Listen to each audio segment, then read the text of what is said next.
अगर आप बिहार में किसी प्रतियोगी परीक्षा की तैयारी कर रहे हैं, अगर आपने कभी पेपर लीक की वजह से अपना सपना टूटते देखा है, अगर आपने मेहनत की लेकिन कुछ लोगों की धांधली के कारण आपका भविष्य दांव पर लग गया है, तो आज की खबर आपके लिए बेहद महत्वपूर्ण है, क्योंकि बिहार में पेपर लीक माफिया के खिलाफ अब तक का सबसे बड़ा कदम उठाया गया। अब पेपर लीक के मामलों में सालों तक केस नहीं चलेगा, बल्कि रोजाना सुनवाई होगी और सिर्फ 3 महीने के भीतर फैसला सुनाने का लक्ष्य रखा गया।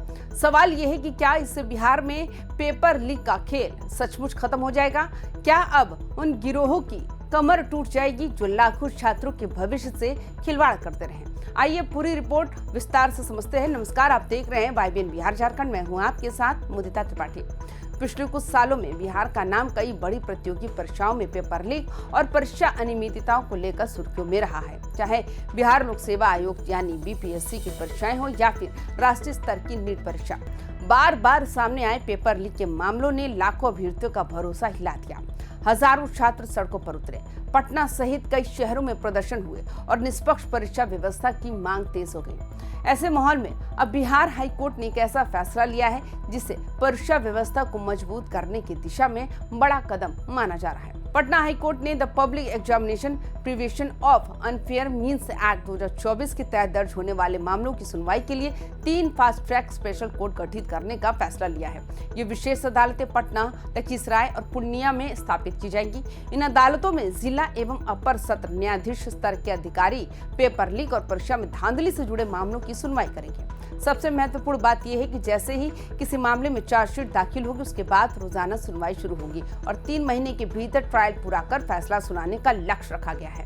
हाईकोर्ट ने इन अदालतों के लिए पीठासीन अधिकारियों के नाम भी तय कर दिए हैं। पटना के लिए गौरव सिंह, लखीसराय के लिए सीमा भारती और पूर्णिया के लिए ठाकुर अमन कुमार को नामित किया गया है। अब राज्य सरकार से अनुरोध किया गया है कि इन विशेष अदालतों को जल्द अधिसूचित कर संबंधित अधिकारियों की पदस्थापना सुनिश्चित की जाए, ताकि ये व्यवस्था जल्द से जल्द लागू हो सके।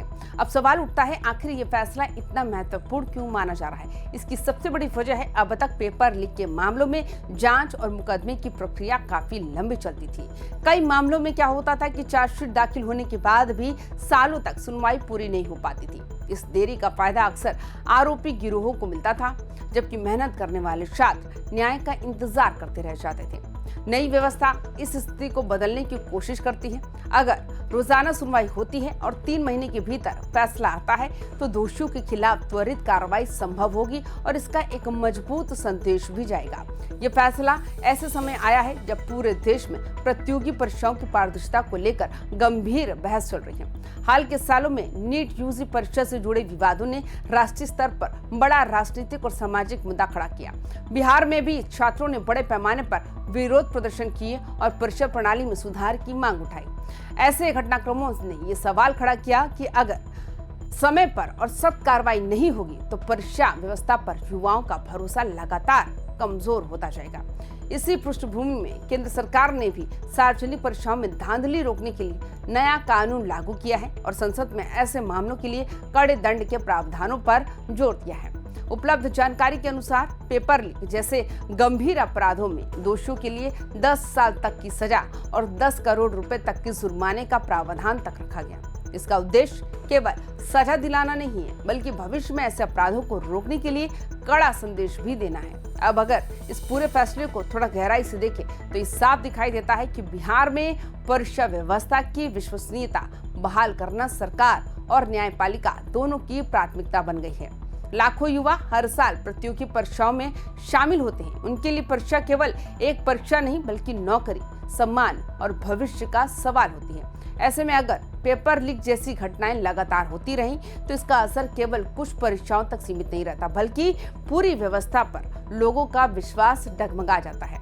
इसलिए फास्ट ट्रैक कोर्ट का गठन केवल कानूनी कदम नहीं है, बल्कि युवाओं के भरोसे को मजबूत करने की दिशा में भी एक महत्वपूर्ण पहल माना जा रहा है।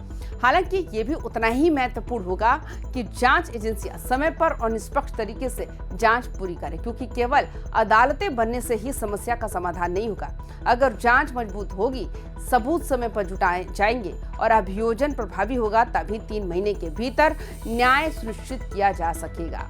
इसलिए इस व्यवस्था की सफलता केवल अदालतों पर नहीं बल्कि पूरी जांच प्रक्रिया की गुणवत्ता पर भी निर्भर करेगी। फिलहाल इतना जरूर कहा जा सकता है कि बिहार में पेपर लीक के खिलाफ कार्रवाई अब नए चरण में प्रवेश कर चुकी है। फास्ट ट्रैक कोर्ट, रोजाना सुनवाई और तय समय सीमा में फैसला, ये तीनों कदम मिलकर भविष्य में पेपर लीक माफिया के लिए बड़ी चुनौती बन सकते हैं। अब ये देखना होगा इस नई व्यवस्था का असर जमीन पर कितना दिखाई देता है और क्या इससे प्रतियोगी परीक्षाओं में पारदर्शिता और युवाओं का विश्वास पहले से ज्यादा मजबूत हो पाता है। आपकी क्या राय है? क्या 3 महीने के भीतर ट्रायल पूरा होने और फास्ट ट्रैक कोर्ट बनने से बिहार में पेपर लीक की घटनाओं पर प्रभावी रोक लग सकेगी? अपनी राय हमें कमेंट बॉक्स में जरूर बताइए। अगर आपको ये वीडियो पसंद आई हो तो वीडियो को लाइक शेयर करना ना भूलें और तमाम खबरों के लिए देखते रहिए YBN बिहार झारखंड। नमस्कार।